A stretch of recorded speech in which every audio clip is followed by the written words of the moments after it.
Well, welcome to the 700 Club. 100 days of war for Israel and 100 days of captivity for the hostages.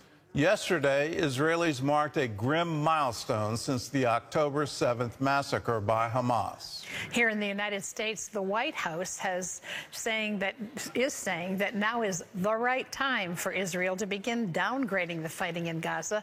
This comes just as a terror attack has left more than 12 people injured near Tel Aviv today. Chris Mitchell brings us the latest on the coming conflict. Israeli media reporting today that just outside of Tel Aviv, at least one Palestinian terrorist from Hebron stabbed an Israeli woman, stole several cars, then rammed a number of Israelis, including children, on their way home from school. Israeli media reporting at least 18 people injured, several with life-threatening injuries. The attack happening the day after relatives and friends of hostages held by Hamas marked the 100 days in a 24-hour rally in Tel Aviv, including 100 seconds of silence. Israel's President Isaac Herzog issued a call to the world. Stand with life and liberty against barbarism and hate.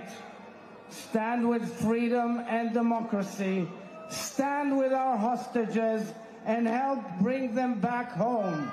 There is no later. The time to act is now. Released hostage Raz Ben-Ami, whose husband Ohad is still a captive, described her ordeal. Being kidnapped is not being able to sleep, knowing that terrorists are aiming a gun at your head. To be kidnapped is to feel powerless, to lose control of your life. Being kidnapped is not knowing if you will live in the next minute. It's been a difficult time for the entire family the past 3 months, and I can't believe it's been 3 months. On CBN's Faith Nation, Moshe Levy said it's been weeks since his family has heard news of his brother-in-law, Omri. We worried sick because we hear testimonies of those released hostages, and many of them, not all, but many say and share that they were held in difficult conditions, deprived of food and water, proper sanitary conditions. Some were abused, tortured, sexually violated. So when you wake up every day, you think about what he's facing there. In Washington, D.C., pro-Palestinian protesters called for an end of Israel's military action in Gaza. Security officials relocated White House staff members after some protesters damaged the exterior fence. On the military front, Hamas marked the 100-day anniversary of the October 7th attacks with a salvo of rockets and a banner, January 14th, 100 days of battle, Ashdod under fire, and we have more.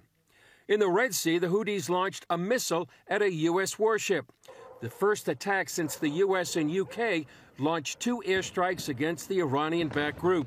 This satellite image shows substantial damage at this airfield. And the Navy says it's still searching for 2 missing SEALs who fell into the sea during a nighttime boarding off the coast of Aden last Thursday in a mission to stop more arms shipments to Yemen. Chris Mitchell, CBN News, Jerusalem. On this Martin Luther King Day, let us remember the Jewish people that live right here in the United States, that they're under attack. The government keeps track of religious hate crimes. The FBI has a database. You know, you would think that some other minorities would be in the lead here, but overwhelmingly, it's the attacks against Jewish people. It's the attacks against synagogue. We shouldn't have that, but we're seeing it around the world. And we're listening to this propaganda, and somehow or other our news media seems to want to buy into it. When you say that Gaza was some kind of occupied territory, it's a complete lie. There were no IDF soldiers in Gaza at all, and haven't been for decades. The Gazans had their own ability to elect their own government. They could have had all the benefits of modern civilization. There's a lot of talk of Israel supplies their water and Israel supplies their power. Well, they could have done that. They could have built a power plant. They could have built water generation. They could have done all of those things. And instead, they chose to build a military. They chose to attack Israel. And they have vowed to redo that, to have October 7th again and again and again and again and again until Israel is wiped out. Somehow in this narrative, Israel is called a colonial occupying power, that Israel is having some kind of apartheid state, that Israel is racist. All of these things are complete, absolute lies. What was the racist state? It was Gaza, where if you were Jewish, you couldn't live there. Who was the occupied territory? Well, Gaza occupied its own territory.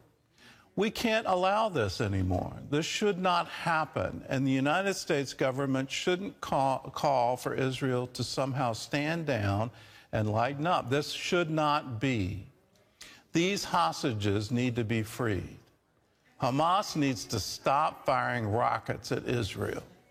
And until Hamas unconditionally surrenders, Israel should keep this war going because they have an absolute right to defend themselves. They are in the right on this, and anyone who is protesting against it, I'm sorry. If you care for the children of Gaza, tell Hamas to lay down their arms. Well, in other news, the 2024 presidential election season kicks off tonight. There's so much joy in my heart. With the Iowa caucuses, Mark Martin has that story and more from the CBN Newsroom. Mark? Gordon, Republican candidates are urging their supporters to brave freezing cold and windy weather to vote tonight, with former President Donald Trump holding a 28-point lead over his closest rival. The contest is cast as a battle for second place. Former UN Ambassador Nikki Haley is moving up in the polls, overtaking Florida Governor Ron DeSantis. After Iowa, the candidates will turn to the big New Hampshire primary a week from Tuesday. The Iowa vote comes as a dangerous Arctic blast is still sweeping across the U.S. today, and it will linger through at least the middle of the week. The National Weather Service said wind chills are expected to push temperatures to 30 degrees below zero from the northern Rockies to parts of Kansas and into Iowa. Arctic storms left at least 4 dead and knocked out electricity to tens of thousands in the Northwest. They also brought snow to the south and walloped the Northeast with blizzard conditions. I'll tell you what, we're in mid-January and winter very much alive, Gordon. It is very much alive, and please stay safe, and please make sure your pipes don't freeze.